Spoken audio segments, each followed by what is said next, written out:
Não percam tempo em assistir as aulas anteriores e vocês têm outras matérias, eu entendo isso. Entretanto,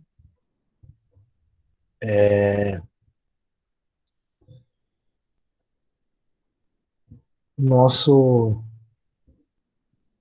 nosso tempo é curto.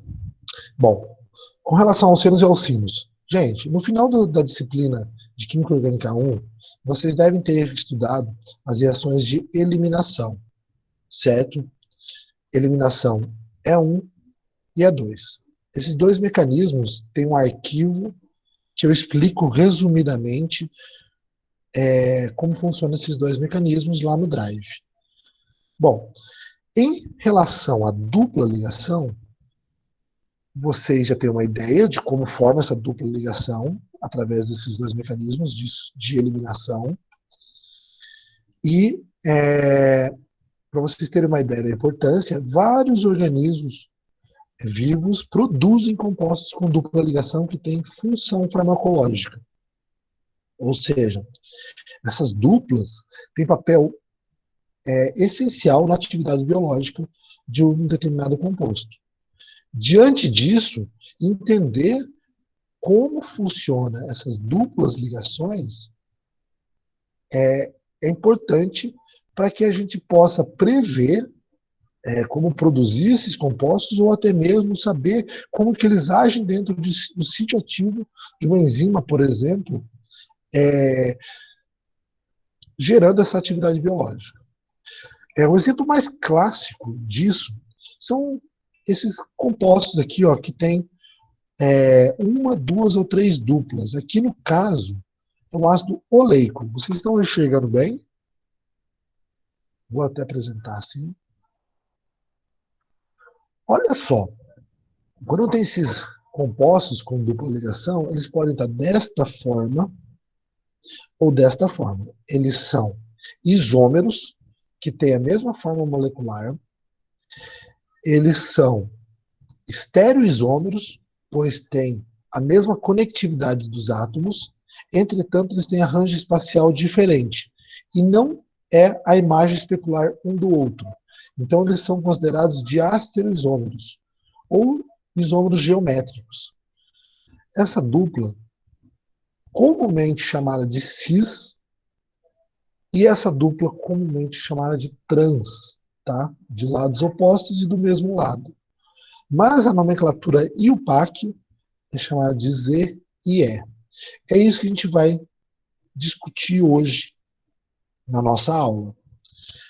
Além disso, notem que esse composto, não sei se vocês têm uma familiaridade, ele é o ácido oleico. Se nós pegarmos o óleo de soja, o mesmo óleo de soja que a gente utiliza no nosso dia a dia, e vocês vão ver lá, geralmente escrito no rótulo, óleo de soja sem dupla trans, ou margarina sem dupla trans. Por quê? Porque os organismos vivos, principalmente que nós utilizamos na culinária, eles produzem dupla cis, tá? E essa dupla cis, ela é metabolizada pelo nosso organismo por completo. Já as dupla trans, existe uma discussão sobre isso, que eu não vou fazer aqui agora, mas as enzimas que degradam essa dupla conseguem degradar apenas cis e não a trans. Mas os compostos trans são mais estáveis do que os cis, para vocês terem uma ideia. Mas o objetivo agora é saber por que mudou o nome de Z e o nome de E, diferentemente de cis e trans. Antes de falar um pouco de nomenclatura, eu vou falar por que gera essa diferença.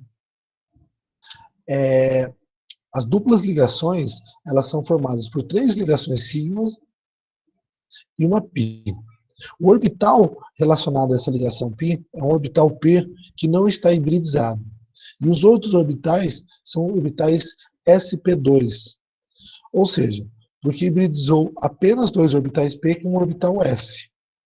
Então, por ter essa ligação π, eu não tenho a interconversão de uma dupla cis numa dupla trans facilmente. Eu preciso de uma energia muito alta para isso. Ou seja, se eu pegar essa dupla cis, transformar numa trans, será que é fácil? Não, eu preciso de energia e às vezes essa energia necessária ela acaba degradando o composto e não gerando a conversão de uma dupla na outra, tá? Então, por conta desta ligação π forte, eu não tenho a interconversão fácil dessas duplas. Depois eu vou falar um exemplo de interconversão para vocês. Então, a nomenclatura cis e trans, ela, por muito tempo, ela funciona para a maioria dos compostos. Entretanto, ela pode gerar dúvida em alguns compostos. Por exemplo, olha, esse composto que tem 4 substituintes diferentes nos 2 carbonos, qual seria a regra para eu dizer que um é cis e que o outro é trans? Então, para não gerar essa dúvida, vieram 3 pesquisadores e fizeram a isomeria cis e trans de uma maneira absoluta, tá? Que é a nomenclatura Z e E. Esses 3 pesquisadores são chamados de Kahn, Ingold e Prelot.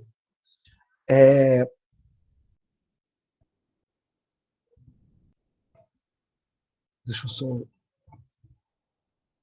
Bom, vocês já estudaram um pouquinho sobre esses 3 sujeitos que eles ganharam o prêmio Nobel lá no capítulo 5 do Solomons. No capítulo 5, vocês estão me escutando? Sim, professor. De vez em quando eu pergunto, gente, justamente para saber se eu não estou falando sozinho. Semestre passado eu gravei uma aula de mais de 1 hora e no final das contas eu não estava gravando nada e os alunos não assistiram nada. Tive que dar de novo a aula. Bom, lá no capítulo 5 do Solomons, vocês viram a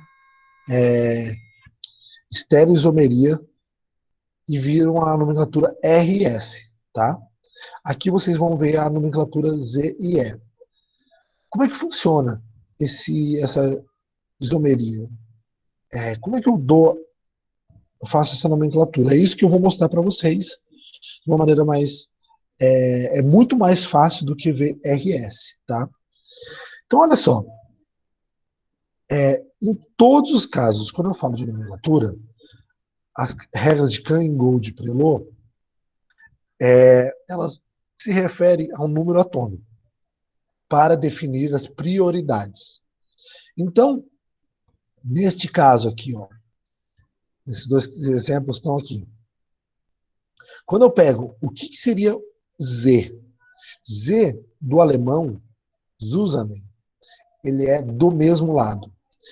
E do mesmo lado. E entgegen, de lados opostos, tá? Então, para um composto ser denominado Z, ele tem que ter os átomos com prioridade, maior prioridade, de lados do Z do mesmo lado e E de lados opostos. Bom, eu vou abrir um outro programa aqui. Não sei se vocês vão conseguir ver. Vocês estão vendo esse ChemDraw? Ou vocês ainda estão vendo a tela de apresentação? A tela de apresentação ainda. Tá. Então, eu vou ter que fazer uma outra coisa aqui.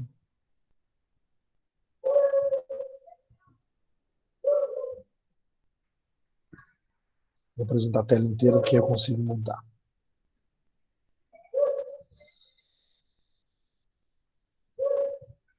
Então, agora vocês montaram aqui a tela inicial. E agora vocês estão vendo essa tela aqui.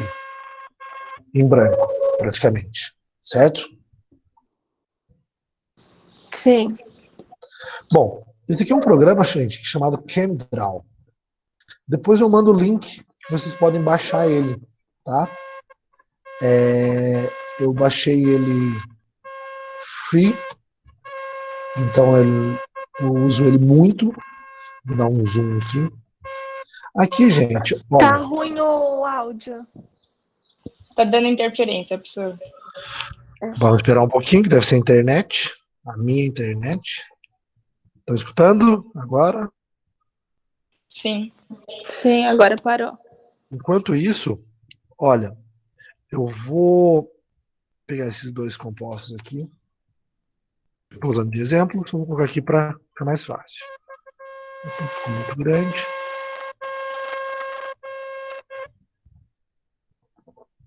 Eu uso muito esse programa para me auxiliar, tá? Então, se vocês quiserem aprender, é um programinha legal de desenhar molécula e ele tem outras funcionalidades. Olha só, vocês estão vendo esses dois compostos aqui. Eu vou redesenhar eles, tá? Então, olha só. Tem aqui bromo, hidrogênio,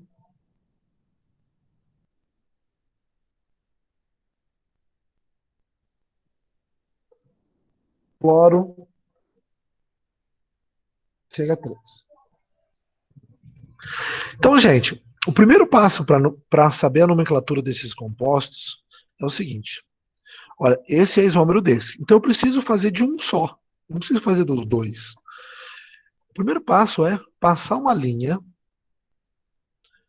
perpendicular, cortando esse composto, separando os dois carbonos. Notem que eu tenho aqui uma linha aqui perpendicular ao eixo que contém os carbonos, tá, gente?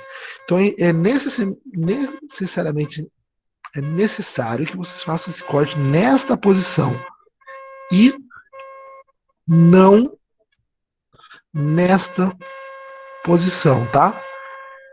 Não façam dessa maneira aqui. Assim vai ficar errado. Então ele tem que ser perpendicular, tá? Agora eu vou olhar esse lado da molécula e esse lado da molécula. Neste lado eu tenho bromo e eu tenho hidrogênio. Quem tem maior número atômico? Bromo ou hidrogênio? Como eu sei O bromo. olhar o número atômico? Gente, o número atômico ele vai da esquerda para a direita, de cima para baixo, na tabela periódica, tá? Professor, eu preciso da tabela periódica. Eu já vou discutir um pouco melhor sobre isso. Mas o bromo, se eu pegar aqui, ó, eu vou abrir tabela periódica aqui no Google. De alguma qualquer aqui. Olha só. Bromo. Flúor, cloro, bromo. Bromo, número atômico 35. Hidrogênio 1. Tá? Então, bromo, com certeza tem maior número atômico. Então, vou colocar aqui um asterisco neste bromo. Tá? Agora, eu vou ver o cloro e o carbono. Notem que é o átomo, gente. Eu tenho que olhar o átomo ligado a este carbono. Tá? Então, olha, a este carbono está ligado ao átomo de cloro e ao átomo de carbono. Quem tem maior número atômico?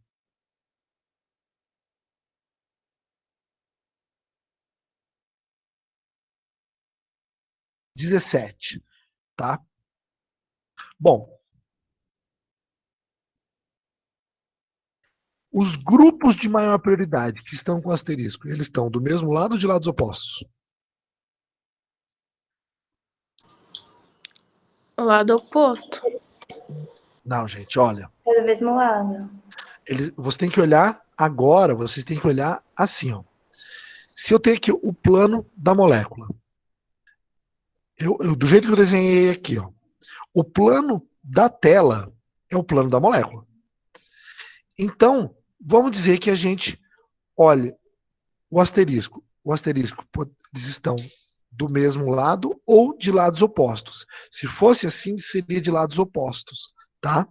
É muito importante que vocês saibam olhar isso para não gerar confusão. Então, olha, eu separo a molécula em duas partes. No plano da tela, eles estão ou do mesmo lado ou de lados opostos, tá? No plano da molécula. Então, como estão do mesmo lado, que é maior prioridade, o isômero é o Z, tá? Então, essa molécula é o isômero Z. Então, ela tem um nome para essa molécula, que eu não... Neste programa, vou mostrar para vocês aqui, ele gerou o nome para mim. Ele é o Z, 1 bromo, 2 cloro, propen, 1N.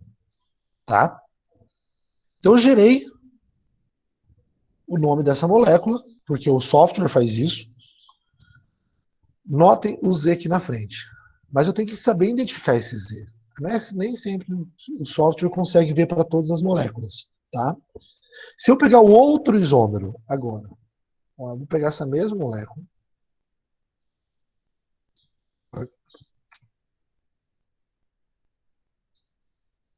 Vou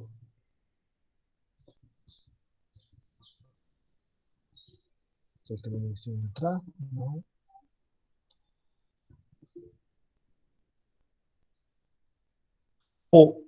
Olha, eu vou substituir o cloro pelo CH3 agora. Notem, eu inverti o desenho.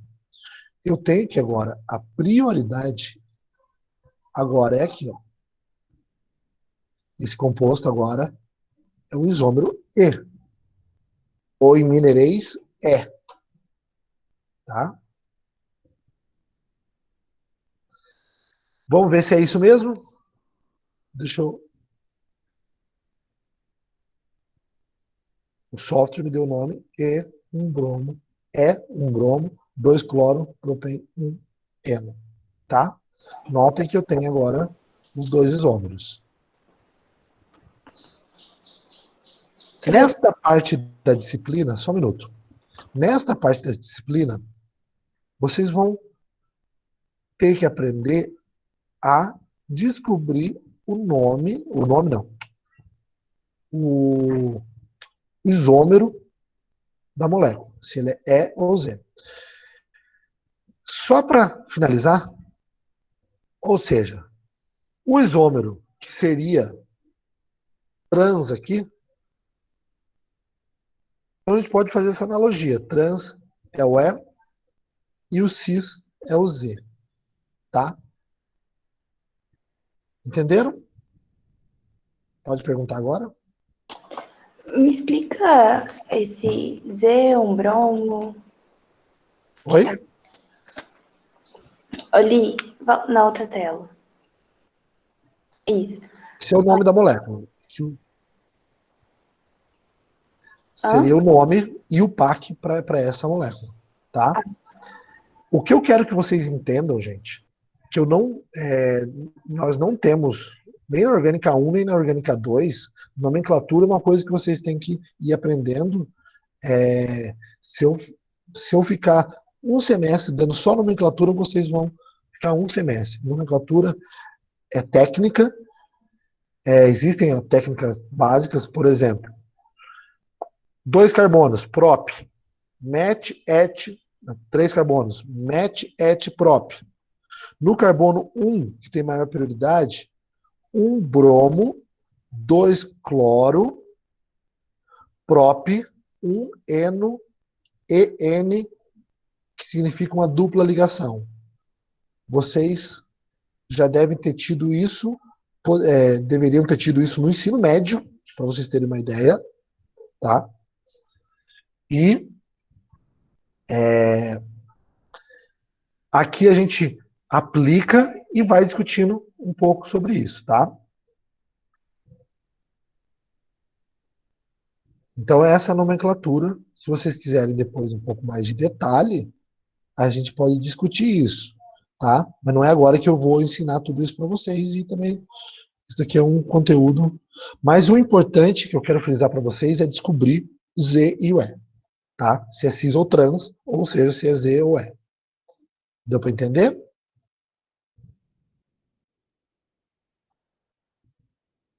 Bom,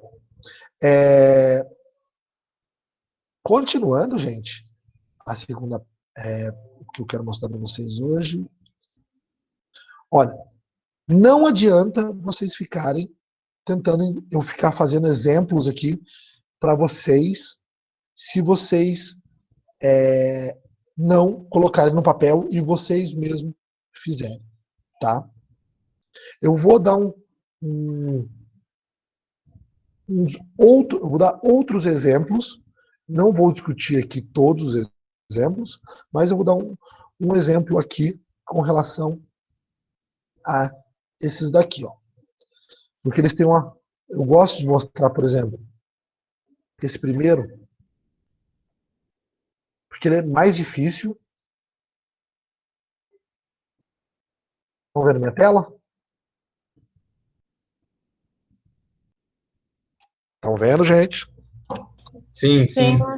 Agora, olha essa molécula um pouco mais complexa. Tem uma dupla ligação. Detalhe, para não esquecer, dupla em ciclo não precisa fazer. Nós vamos estudar essas duplas em ciclos lá no capítulo 3, na terceira aula. Tá? Dupla em ciclo não tem isômero, porque não é possível eu inverter a ligação. Tá? Espera aí.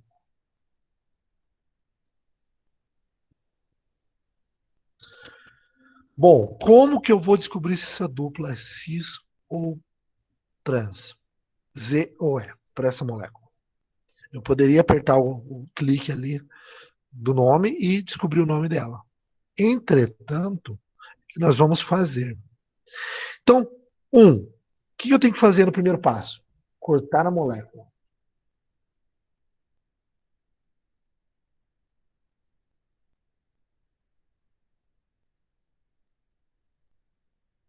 Vou colocar só assim, cortar a molécula perpendicular ao eixo da dupla. Então, eu separei em duas partes da molécula. 2. Atribuir prioridade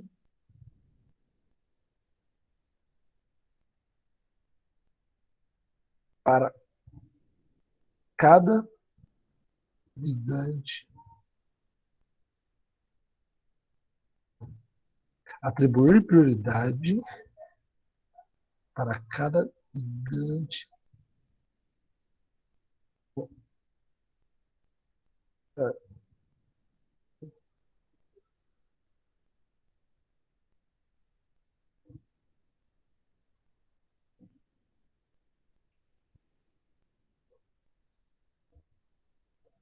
Um minuto.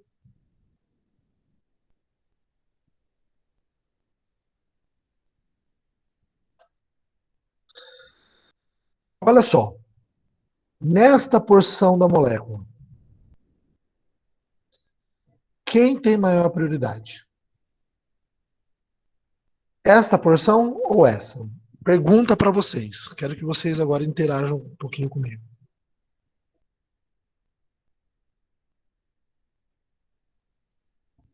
A porção que tem o CH2 fenil.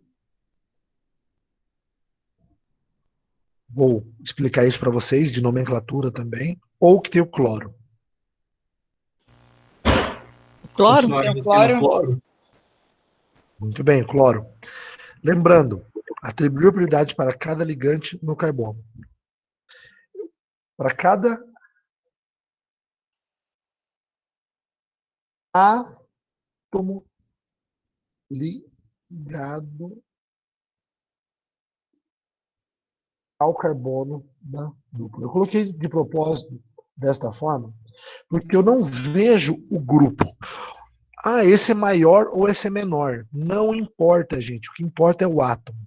E como eu desenhei desta forma, aqui eu tenho o quê? Eu tenho um CH2 aqui, ó. Tá? Esse aqui é um CH2, gente. Vou pegar aqui, ó. Como vocês já estudaram anteriormente, eu omito os hidrogênios e cada interseção angular é um carbono, tá? Mas eu não preciso mostrar dessa maneira, porque vocês já sabem, tá? Eu vou deixar assim. Então eu tenho um carbono aqui. Carbono e cloro. Quem tem maior prioridade? O cloro, tá? Cloro 17, se eu não me engano. Atômico do cloro. Agora, então eu já descobri nesta porção da molécula quem tem maior prioridade. Agora, e nesta porção da molécula, quem tem maior prioridade? Eu tenho um carbono e aqui eu tenho um carbono. O que acontece quando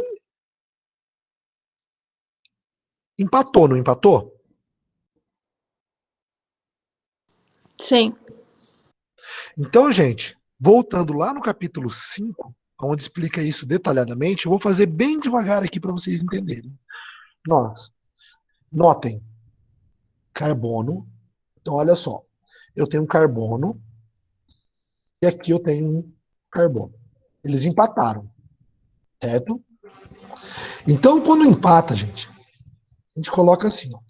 Quem que está ligado, eu tenho que ver os próximos átomos que estão ligados. Aqui eu tenho um CH2, porque ó, só tem uma ligação com oxigênio, então o resto é hidrogênio. Então eu tenho um hidrogênio, hidrogênio e oxigênio, certo? Então neste carbono eu tenho hidrogênio, hidrogênio e oxigênio ligado. Neste carbono eu tenho um carbono, dois carbono, e como eu tenho uma dupla carbono-carbono, eu considero ele um terceiro carbono, tá? Isso está explicado lá na regra, no capítulo 5, tá? Agora eu sei, ó, se acontece o empate, eu olho os próximos átomos. Então, como o carbono, ele faz, fora a ligação que ele está ligada com o carbono que eu estou olhando, ele tem que ter outros 3 carbonos, tá? Outros 3 átomos. Nesse caso, hidrogênio, hidrogênio, oxigênio, e nesse caso, carbono, carbono. Quem que tem maior prioridade? Qual que é a regra? Alguém se recorda? É o que tem maior massa, não é? Não. Nós temos que considerar sempre o número atômico. Então, olha só. O número atômico de qualquer um dos 3 que eu colocar, qualquer um, se um deles for maior do que, independente de qualquer outro dos 3, vai ter maior prioridade. Então, a prioridade para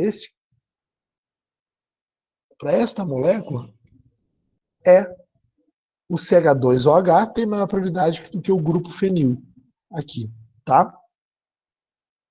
Por quê? Porque eu tenho Professor, mas não tem que ser a soma do número atômico? Não. Deixa eu só liberar aqui, pessoal. Não. Esqueçam soma. Ele é apenas um átomo com maior número atômico, já é o suficiente para... Pode ter qualquer outro átomo aqui. Se forem todos menores do que o oxigênio, vai ser o maior número atômico.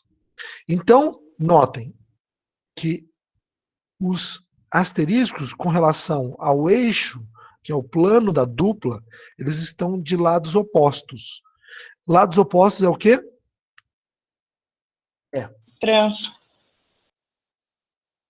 Tá? Se eu fizer a nomenclatura, esse é o 3-cloro 2,4-difenil but 2 em 1-ol. Tá? Só para vocês terem uma ideia. do nome. Eu não vou cobrar o nome, repetindo, não vou cobrar o nome completo da molécula. Por quê? Porque às vezes estruturalmente é difícil de chegar. Essa molécula até é relativamente fácil. Mas olha só, eu tenho uma cadeia principal, no terceiro átomo eu tenho aqui, ó, 1, 2, 3, 4. Começando por aqui. No terceiro átomo eu tenho cloro, no 2 e no 4 eu tenho difenil, but, porque eu tenho 4 carbonos na cadeia principal. No carbono 2 eu tenho uma dupla em. No carbono 1 eu tenho um ol. Tá? Mas isso, muito particular. O importante esse composto é trans, E. E agora também não é mais trans. A gente se refere a ele a E. Mas vocês podem utilizar, olha, é trans E. Então, na terceira parte, aqui, defina E. Professor, desculpa incomodar. Você pode me explicar por que ficou 2 hidrogênios na parte de cima? Claro. Obrigada.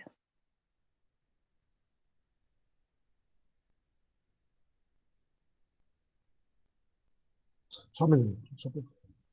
E aí vocês vão ver a gravação, caso. Bom, defina-se E, Z ou E.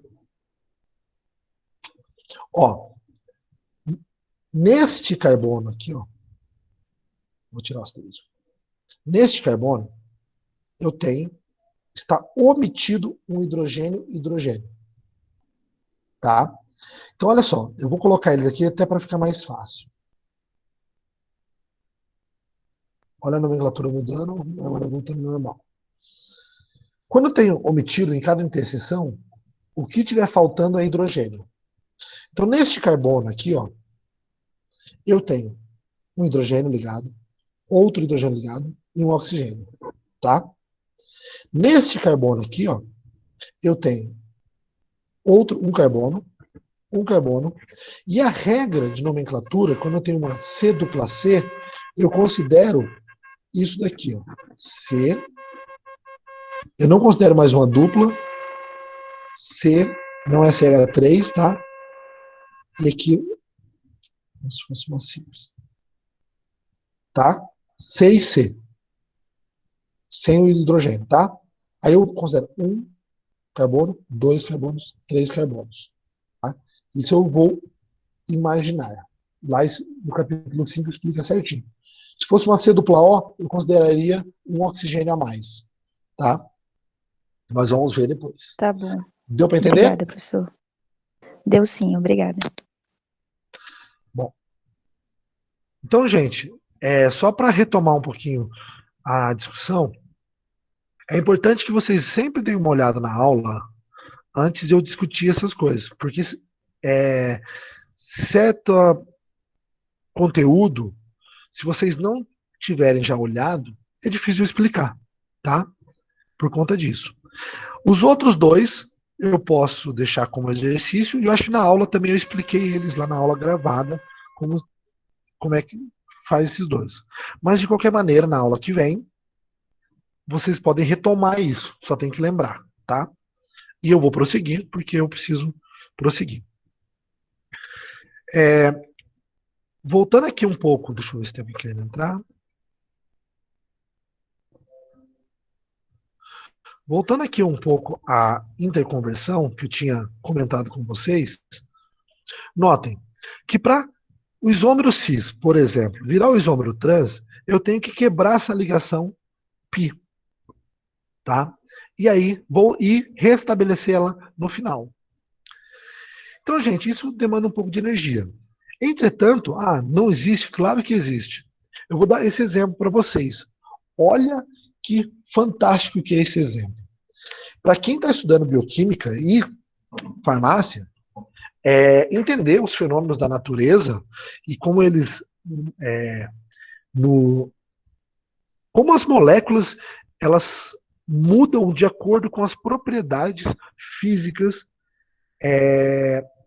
e principalmente com a radiação eletromagnética.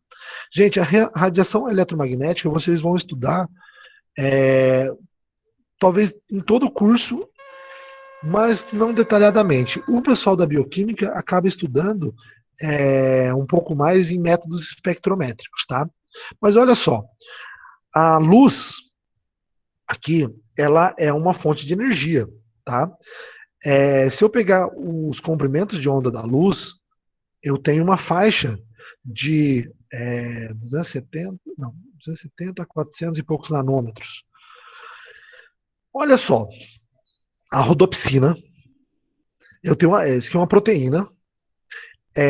Essa parte da rodopsina, ela tem a opsina, é a parte da proteína que absorve luz. Então, geralmente ela é cis, tá? Olha apenas essa dupla, tá? Essa dupla é cis, ó. Hidrogênio, hidrogênio. Então, eu já vou explicar isso para vocês, que eu não expliquei antes. Vou voltar lá. Mas ela é cis. Quando absorve luz, ela se interconverte na forma trans.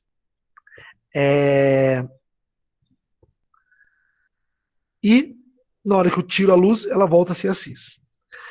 Eu vou traduzir aqui, ó. Quando a rodopsina absorve luz, a dupla ligação interconverte entre a forma cis e trans. O processo é um importante processo na visão. Na nossa visão, gente, o que acontece com a nossa visão quando a gente, por exemplo, acende a luz? A nossa pupila estava bem grande, bem dilatada. Acontece que ela vai diminuindo. Façam isso no espelho em casa. Deixa a luz desligada por uns 30 segundos e acende a luz. Você vai ver a sua pupila diminuindo. Ela está grande porque ela está no escuro e ela vai diminuindo.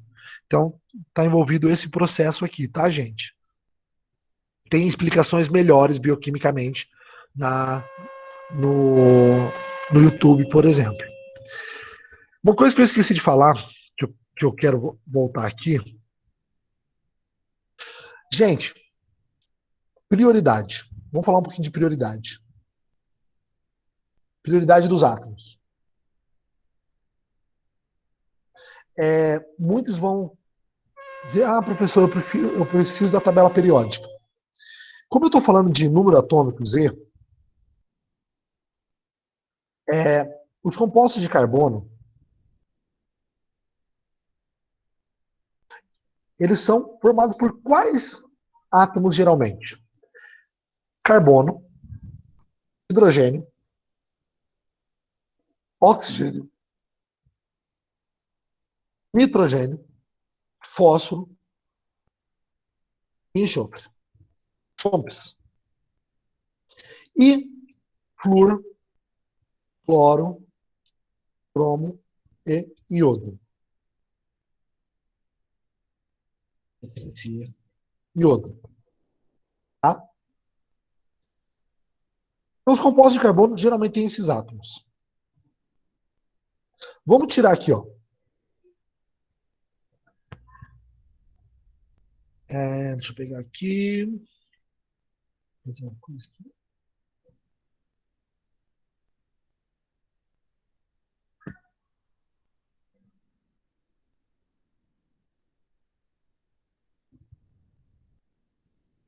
Tá me escutando?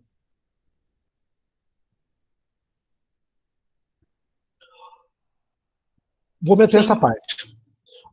Número atômico, oxigênio. Qual o número atômico do oxigênio? Vamos lá na tabela periódica. Oxigênio, 8. Nitrogênio, 7. 8. Nitrogênio, depois eu arrumo. 7. Fósforo, 15. Enxofre, 16.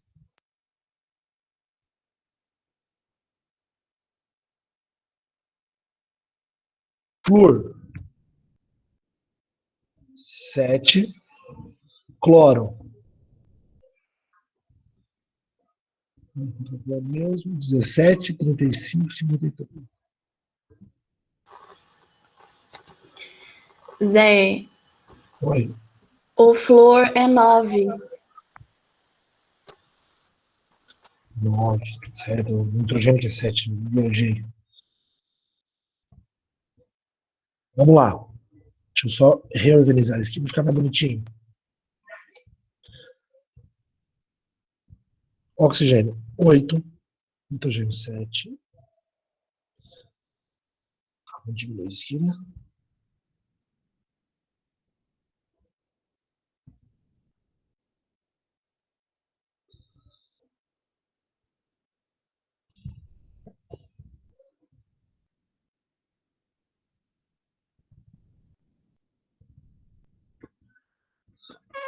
Quanto que é o hidrogênio?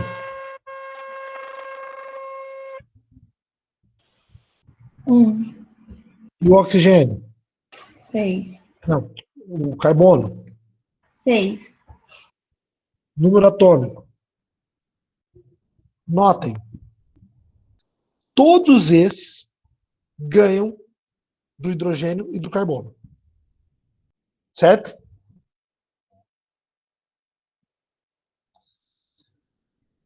Então, gente, Certo. será que eu preciso de tanto da tabela periódica assim? Olha, se eu sei que todo mundo ganha do hidrogênio, então se for diferente do hidrogênio, já ganhou, tá?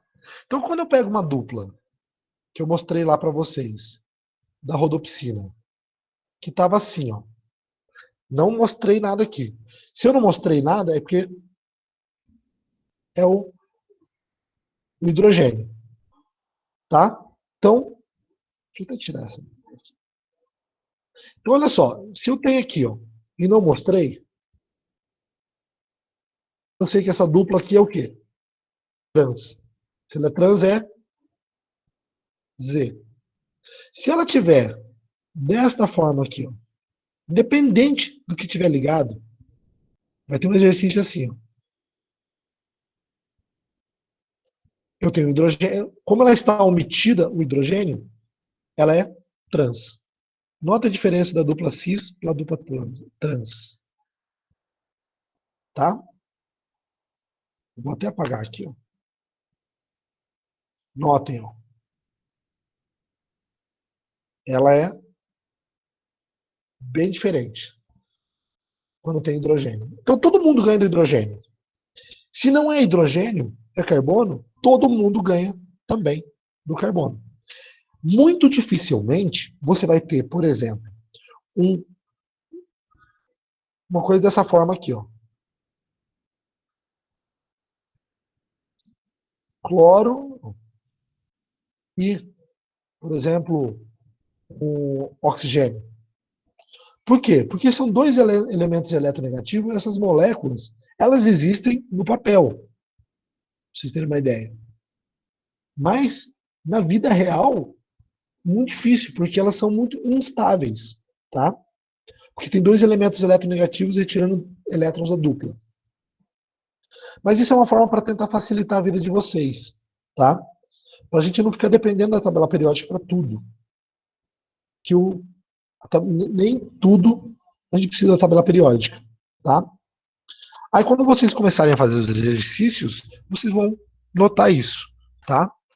E aí a gente discute melhor. Deu para entender o que eu quis mostrar para vocês? Então, continuando. Posso continuar? Posso continuar, pessoal? Pode. Bom, Professor, gente, só para avisar que uma aluna caiu a internet de uma aluna e ela não está conseguindo voltar porque o computador não está conectando. ah, tá, mas aí vai estar disponível lá no Drive a aula de hoje, tá? Eu vou colocar a aula, gente, além da aula de hoje, que eu estou dando assim mais rápido, a aula mais detalhada, que foi gravada semestre passado, tá lá. Tudo bem? Uhum, tudo bem. Bom, continuando. Essa parte que é fantástica, essencial para a gente entender. Entender o próximo passo da matéria. Gente, olha só, isômeros. Nós vamos falar um pouco de isomeria. Isômeros vocês conhecem por aqueles compostos que têm a mesma forma molecular, certo? Olha só, um buteno C4H8. Cis2-buteno, C4H8. Trans-2-buteno, C4H8.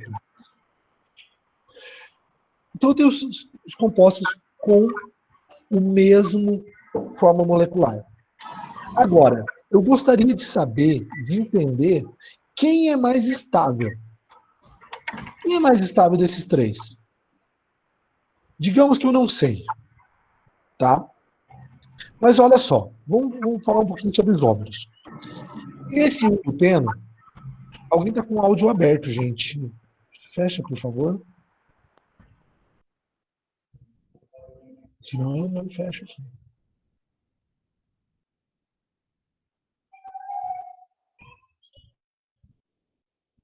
Bom. Cadê? Olha só. Esse isômero, ele é um isômero constitucional. Ele tem a mesma forma molecular, entretanto, os átomos não são ligados da mesma forma. Já esses dois são estereoisômeros, como eu já tinha falado. Ó. CH3, CH, CH, CH3. Diferente desse daqui. Então, mas eles são isômeros. Agora, o intuito aqui é saber, dos três compostos que têm dupla ligação, quem é o mais estável e quem é o menos estável. Nesse experimento, foi medido o ΔH, ou seja, a entalpia de formação do butano. O butano, ele é o mesmo composto. Então, ele está no mesmo patamar de energia. Então, a reação, olha, é uma reação de hidrogenação, depois a gente vai discutir melhor isso. Eu tenho. O que significa esse sinal negativo numa entalpia? Que é um processo exotérmico? É um processo que libera energia, tá? Então, quando essa transformação está vindo para cá, ele está liberando energia, tá? Ele não está consumindo energia, sim liberando energia, tá? É um processo que nessas condições libera energia. Então, olha só. No primeiro caso, eu libero menos 127 kJ por mol. No segundo, menos 120. E no terceiro, menos 115.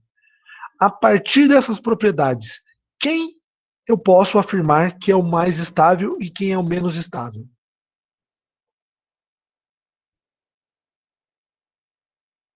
O que libera mais energia é o mais estável? O que libera mais energia é o menos estável.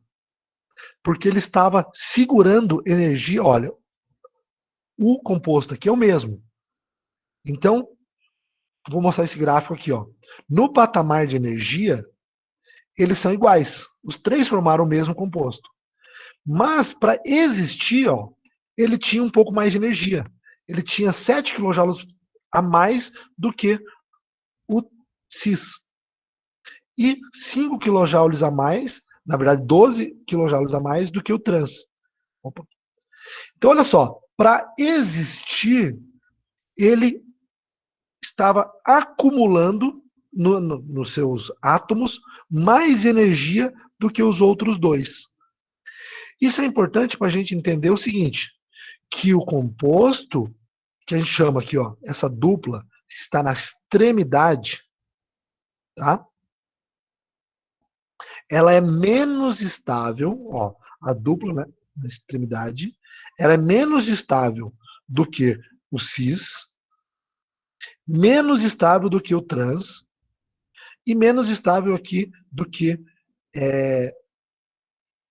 esse que é terminal, mas com dois. Enfim, eu não vou discutir isso agora. Tá? Mas o importante é aqui, ó, a regra geral. O que isso a gente infere? Que a dupla com mais substituições, R, sendo grupos alquil, tá, gente? Grupo CH3, CH2, CH3. Em geral, não é todos os casos, eu tenho que ser grupos doadores de elétrons, por efeito indutivo, estabiliza a dupla. Quanto mais substituído, tá? Então, olha só, 4 substituições esse R, faz de conta que é um CH3. Ele vai ser mais estável do que quando tiver com 3. Ele vai ser mais estável do que o trans, porque ele tem 3, ó. Ele vai ser mais estável do que o cis. Vai ser mais estável do que o terminal, tá? A gente fala que está na extremidade da molécula. Vai ser mais estável do que com uma substituição, tá? E vai ser mais estável do que com nenhuma substituição, tá? Ou seja, a partir desse experimento, o que eu quero mostrar é o seguinte, que o trans é mais estável do que o cis. Agora, isso é um experimento quantitativo, ou seja, eu consigo quantificar o quão mais estável ele é. Qualitativamente, eu consigo prever isso olhando os grupos, através do efeito estérico. Olha, quando eu pego esses dois compostos, eu vou mostrar aqui para vocês no ChemDraw. Ó, vamos pegar aqui, ó, o cis e o trans. Desta forma aqui, ó, não está tão bonitinho. Mas se eu colocar todos os átomos representados aqui, por exemplo, CH3,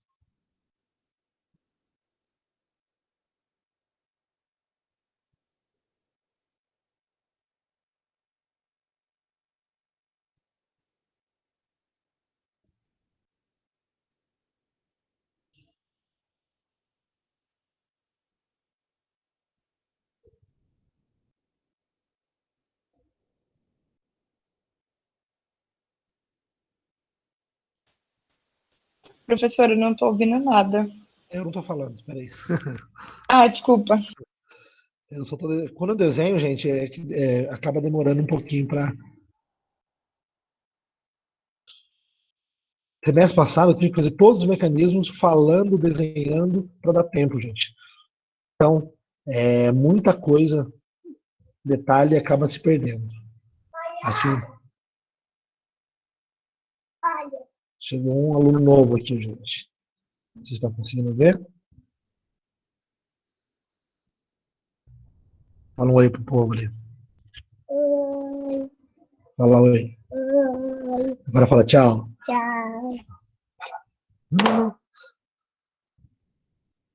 Bom, gente, olha só.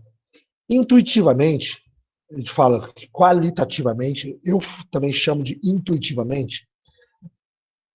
Se eu pegar aqui, ó, vou colocar ele em caixas. Deixa eu só achar aqui onde está.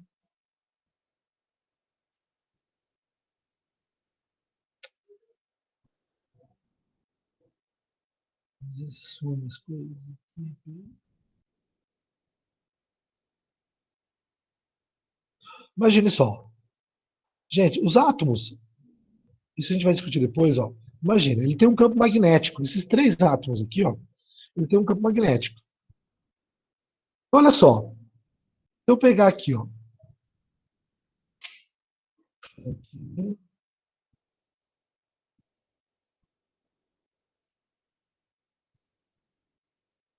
Imagine que o átomo de hidrogênio ele tem um campo magnético pequeno, tá? E o átomo e o conjunto de do CH3 ele tem um campo magnético maior, ó, tá? Porque cada átomo tem o seu campo magnético. Então quando eu pego aqui, ó, campo magnético, quais que estão mais próximos um do outro? E eles lembra que eles estão girando e que como os átomos se comportam como ímãs, cada um tem o seu próprio campo magnético, e ímãs do mesmo polo, eles se repelem, não é? Então, olha, eu posso, desta forma, mostrar aqui, ó, a proximidade desses dois acaba gerando um efeito estérico maior aqui do que aqui, ó, tá? Então, eu posso dizer que o cis é menos estável do que o trans, justamente porque eu preciso de uma energia para que esses dois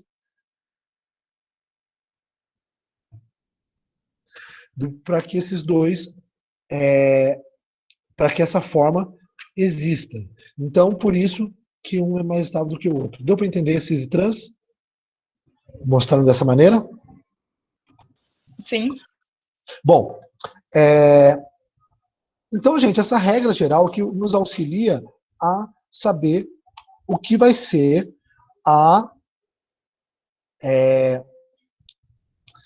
regra de Zaitsev. Vocês estão vendo aqui, ó, desidrohalogenação de aletos de alquilo, desidratação de álcools. Esses dois mecanismos, gente, eles estão bem explicados num arquivo que já está lá no Drive, tá? Eu não vou ter tempo hoje de explicar melhor isso daqui. Mas o que acontece no mecanismo de eliminação? Olha só. No mecanismo de eliminação, um aleto de alquila ou um bom grupo abandonador, ele é na presença de uma base, o hidrogênio, deixa eu mostrar aqui.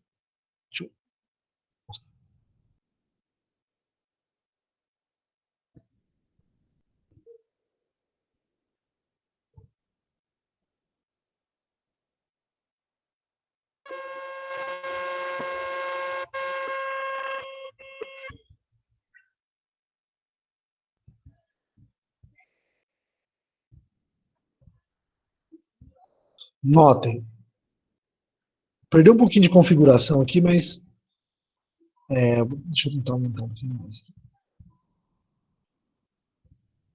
Na reação de eliminação, olha, eu não gosto de fazer dessa forma. Deixa eu ver se eu acho. Eu vou fazer essa mesma molécula aqui, ó. Isso também está explicado lá detalhadamente, tá, gente?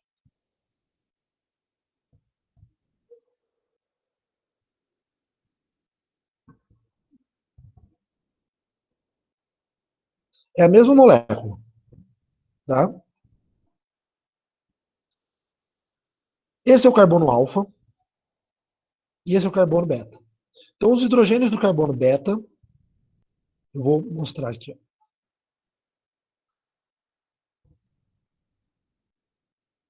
Eu tenho esses três, ou tem esses. Gente, espera só um pouquinho, tá?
Botei, gente.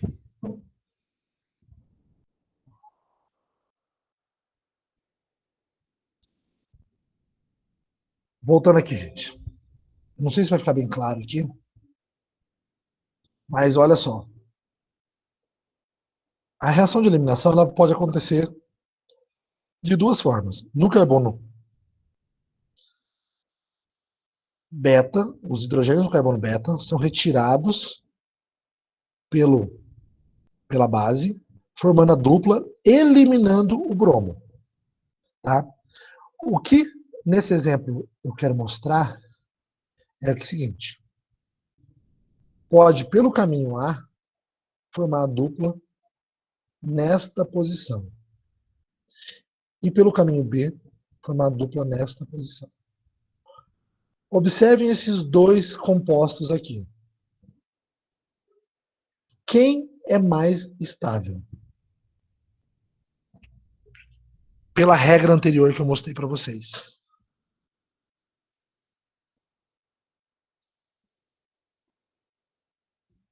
Pessoal, vocês estão me escutando? Sim. Olha só, o 2-metil-2-buteno, ele tem um CH3, CH3, CH3. Então ele tem, diferente do hidrogênio, ele tem 3 grupos CH3.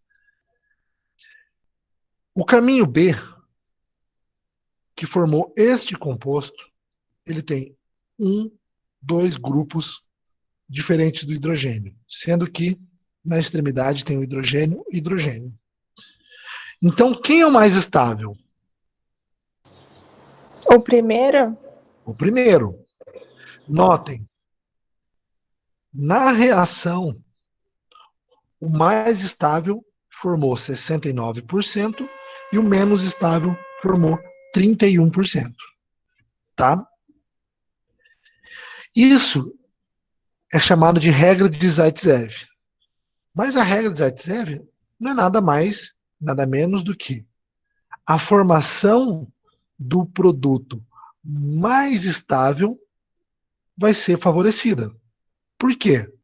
Porque o ΔG de formação do mais estável, ele é menor, porque vai gerar um composto com uma menor energia, em comparação com o ΔG da formação do composto menos estável, que tem um ΔG maior, e além disso ele está num patamar de energia maior. Tá? Então, gente, isso não tem segredo. Pode formar 2 compostos. Veja qual é o mais estável. Tá? Entretanto, nós temos um porém que a gente tem que tomar cuidado. Por quê? Se eu pegar aqui, ó, esses 2 compostos, o hidrogênio na posição beta, olha, deixa eu voltar lá nos slides, no Draw. Olha só, vou até tentar aumentar. Quando eu pego aqui essa molécula, eu tenho esses 2 hidrogênios que vão dar origem à dupla nesta posição que é o mais estável. E é esses 3, ou esses 3, ó. Eu tenho 6 hidrogênios.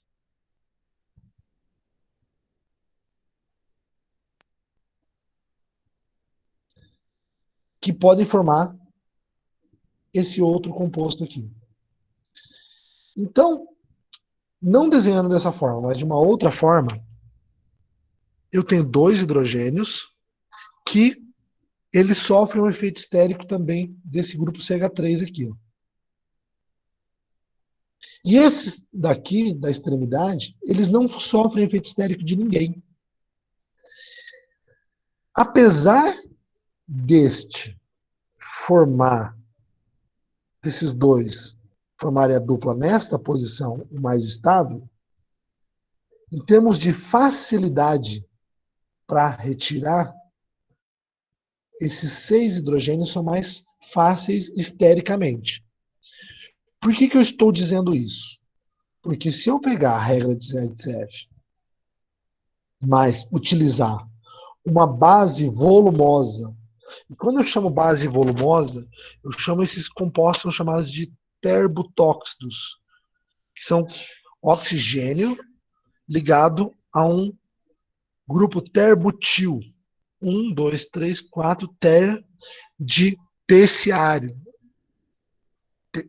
que tem 3 átomos de carbono ligados a ele. Tá? Então, olha só, quando eu utilizo uma base volumosa, eu inverto a situação de formação dos produtos. O produto menos estável, o menos substituído, vai ser formado em relação ao mais estável, por conta do impedimento estérico. Tá? E se eu colocar o solvente também com grupos volumosos, eu aumento esse efeito. Tá? Deu para entender, gente? Professor, eu tenho uma dúvida. Claro, pode falar. Como que a gente sabe o que é uma base volumosa? Tá, vou explicar agora. Tá, obrigada. Base, ó. Lá nos meus slides também tem uma discussão sobre ácido e base. Que eu quero fazer com vocês, eu vou fazer agora já. Olha só. Com relação à base, opa.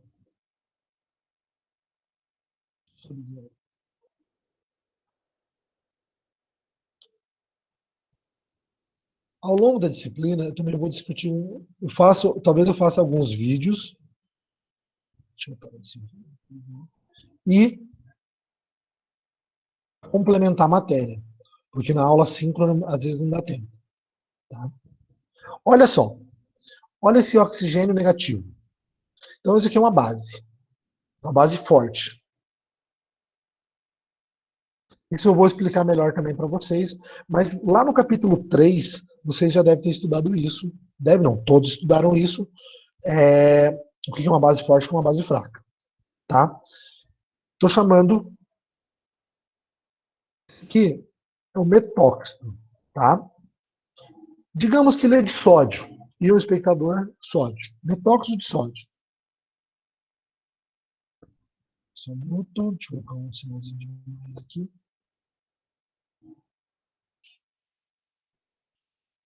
Metóxido de sódio. Se eu trocar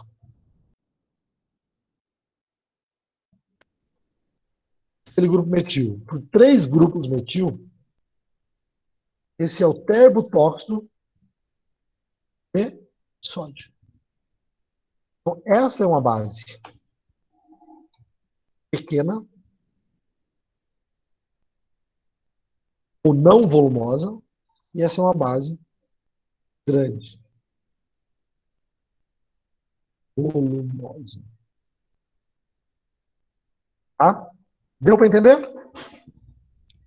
Então, o que define é o tamanho da base. Quando ela é grande, ela é volumosa, e quando ela é pequena, ela não é. Isso, o grupo que está ligado nela. Aqui, tá? O grupo Entendi. está ligado. Por exemplo, se eu for comparar, ó, flúor,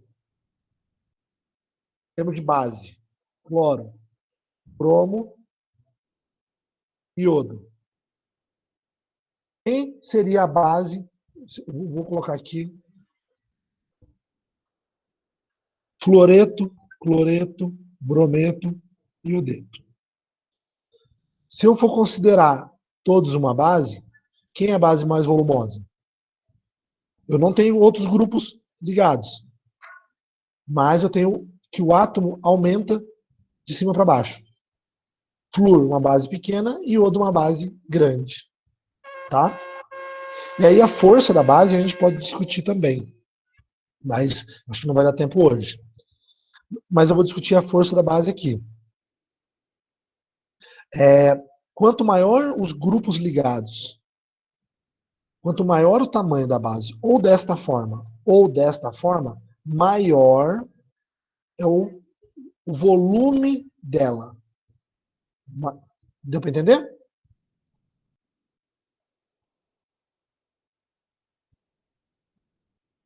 Sim, mas ela é considerada uma base mais forte do que a anterior? Não. Se ela é maior? Aqui as duas bases são praticamente muito parecidas a força delas, tá? Em termos de força, elas duas são fortes. Aí eu estou só levando em consideração o tamanho dela, por conta do grupo estar ligado ao oxigênio aqui. Tá? Se eu for comparar, por exemplo, com o hidróxido, quem que é o mais volumoso, por exemplo? Vou comparar as 3. A força delas vai diminuir muito pouco. Vai variar muito pouco. Qual das 3 é a mais volumosa? A do meio. Meio. Segunda?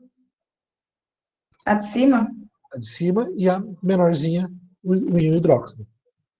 Vamos pegar com relação à força. Por que eu vou falar que as 3 são muito parecidas em termos de força? Como eu sei que uma base é forte ou fraca? Isso eu vou falar para vocês o semestre inteiro, tá, gente? Como que eu sei descobrir se uma base é forte ou fraca? Para encerrar a aula de hoje. Como descobrir se uma base é forte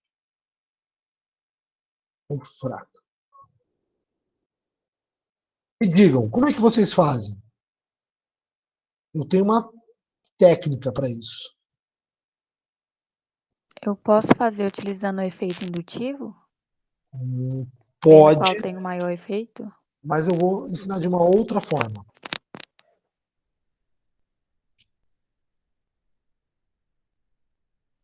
Ter um hidrogênio H mais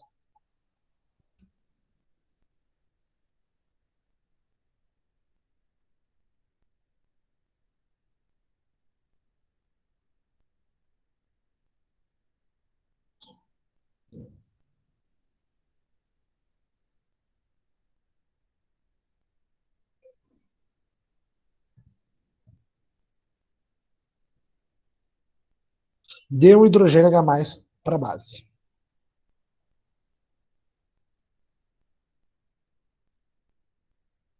Como vou fazer isso? Olha só.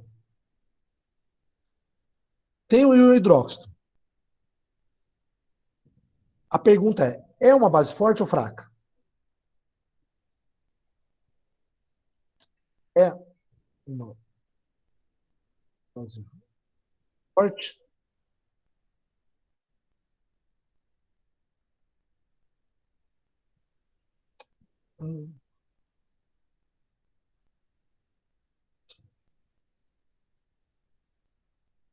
Como descobrir se uma base é forte ou fraca? Dê um hidrogênio para ela. É uma base forte? Não sei. Dá um hidrogênio para ela. Se eu pegar aqui, ó,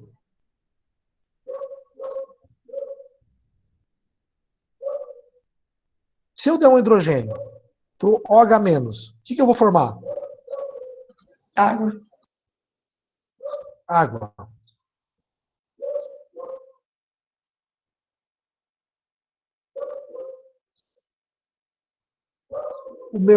Eu tenho uma base. O ácido conjugado, ele é forte ou fraco?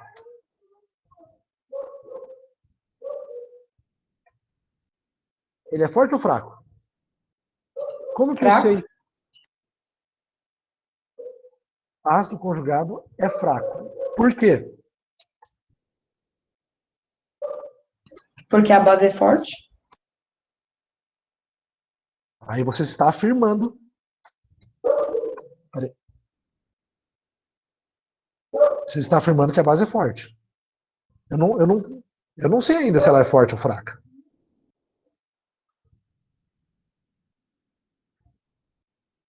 O ácido, ele tem uma informação do pKa.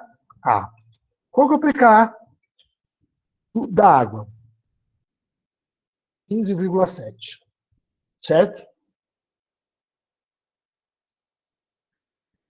A água, gente, é o nosso parâmetro. Mas eu tenho um valor quantitativo, que é o pKa. Então a água é um ácido fraco, porque o pKa dele é positivo e é acima de 10, vamos dizer assim. Vamos comparar aqui com HCl, HBr, ácido sulfúrico, são os ácidos fortes. São ácidos fortes. Aí vocês vão digitar no Google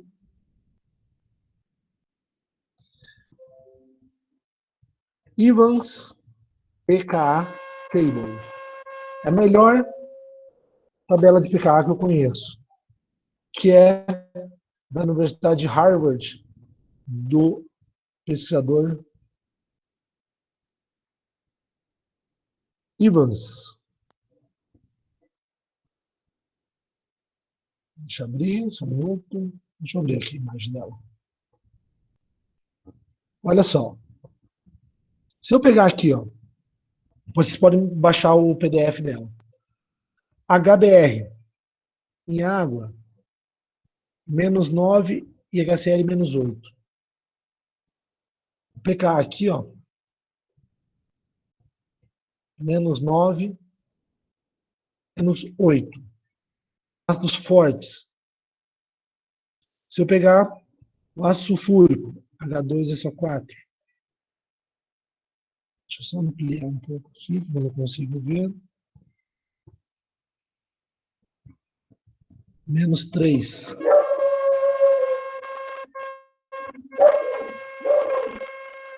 Então, olha só. São ácidos extremamente fortes. Então, a água é um ácido fraco. Gente, a gente toma água, não toma? Então, sempre quando você ouvir falar de água, ele é fraco. Tanto sendo uma base quanto um ácido. Já vou explicar isso para vocês. Então, é uma base forte? Não sei, dá um hidrogênio. O ácido conjugado é fraco? Então a base, agora eu posso afirmar. Base forte. Vamos fazer uma outra. Professor, a água é uma base forte? Não sei.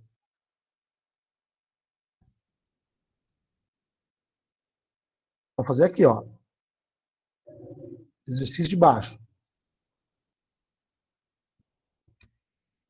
Água é uma base forte? O que eu faço, gente? Dá um H. Dá um hidrogênio. Quando eu dou hidrogênio para água, eu formo o quê? H3 ou mais? H3 ou mais.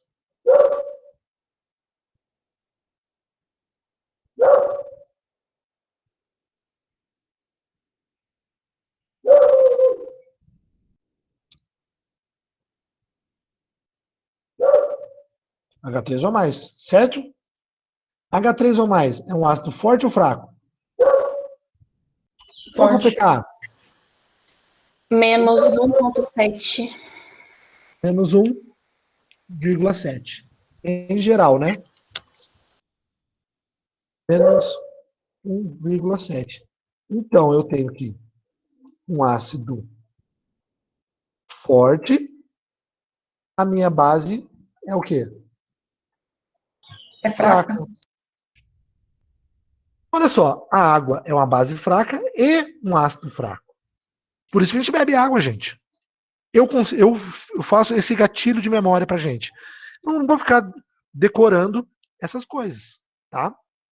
Esses números aqui. Eu trabalho com isso, então eu sei. Mas se eu saber... Outro detalhe. Olha, oxigênio, se ele tiver protonado com 3 ligações, você já... Ó, metanol, etanol, tudo que tiver com 3 ligações, você vai dizer que é um ácido forte. Se ele perder o hidrogênio e tiver O-, igual aqui, ó, tudo base forte. Olha que legal. Para finalizar. Vamos pegar o cloro e o bromo, que a gente já tem o pKa aqui. Ó. Menos 9, menos 8. O cloreto é uma base forte ou fraca? Fraca? Uma base fraca. Por quê? Que gera HCl. HCl, ácido, forte. Então, o cloreto é uma base fraca. Vamos comparar agora em termos de força. Quem que é mais uma base mais forte? Exercício, hein, gente? Isso aqui é ótimo para pegar. Quem é mais forte, a base?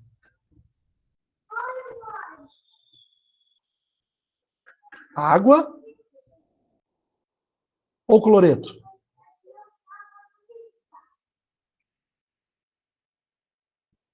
Quem é mais forte? Água ou cloreto?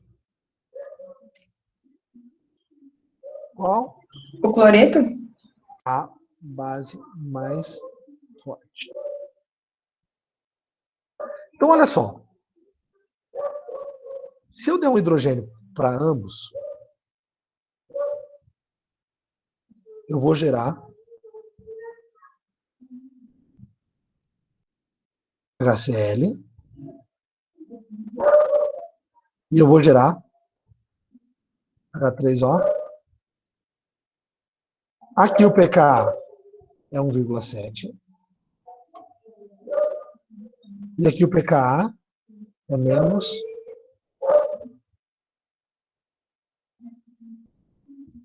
menos 9.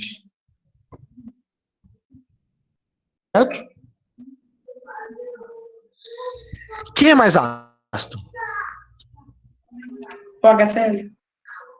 Então, quanto mais ácido, mais fraco vai ser a base. E deu choro aqui, gente. Vocês estão escutando?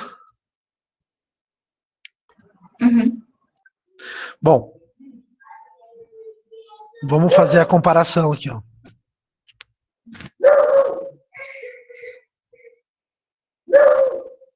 Menos 9.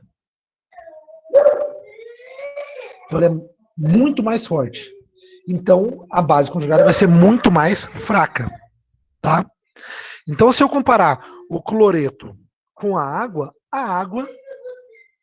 eu posso afirmar que a água é uma base mais forte que o cloreto. E olha que interessante isso. Por quê? Porque, às vezes, a gente faz isso mesmo. Tudo que está carregado negativamente vai ser vai doar esse par de elétrons mais fraco, mais fácil.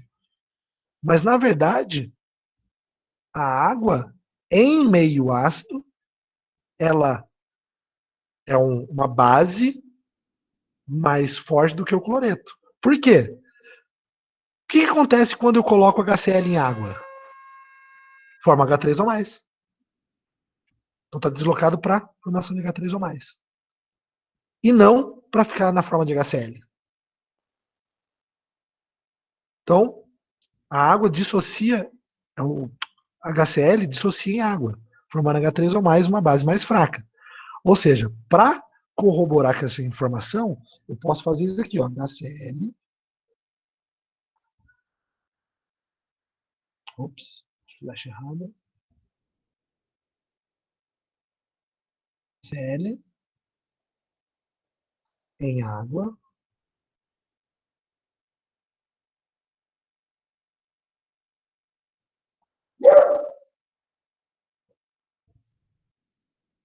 Forma o quê? H3O mais Cl menos.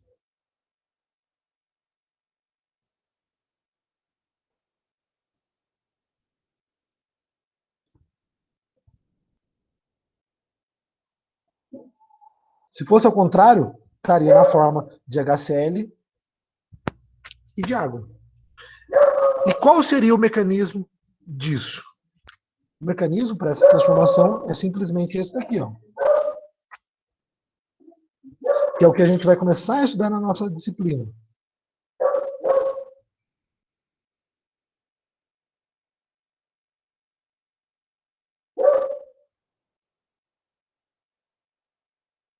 Se eu fosse representar isso mecanisticamente, nós vamos aprimorar isso ao longo das nossas aulas, que é o estudo do mecanismo. Tá? A aula que vem eu vou falar bastante disso. Que é a utilização de flechas curvas. Olha, se eu for o par de elétrons do oxigênio, captura do hidrogênio. Se a gente pegar a teoria ácido-base, todo grupo, todo elétron que captura, doa o par de elétron, ele é uma base, e todo grupo que perde um par de elétrons, porque o par de elétrons está indo com hidrogênio aqui, teoria de Lewis, formando H3 ou mais Cl-, todo doador de par de elétrons, base. Receptor de par de elétrons, ácido. Então, essa forma mecanística aqui, ó, que eu vou explicar para vocês ao longo da matéria. Nós vamos fazer isso. Não só isso, ó, dissocia em água, forma isso. Nós vamos mostrar com flechas curvas. Tá, gente? Bom, por hoje é só. Até que já estou bem cansado já, minha voz já não está nem saindo mais. Eu vou até desligar a gravação para a gente conversar, para terminar aqui, para já ir gerando um arquivo lá.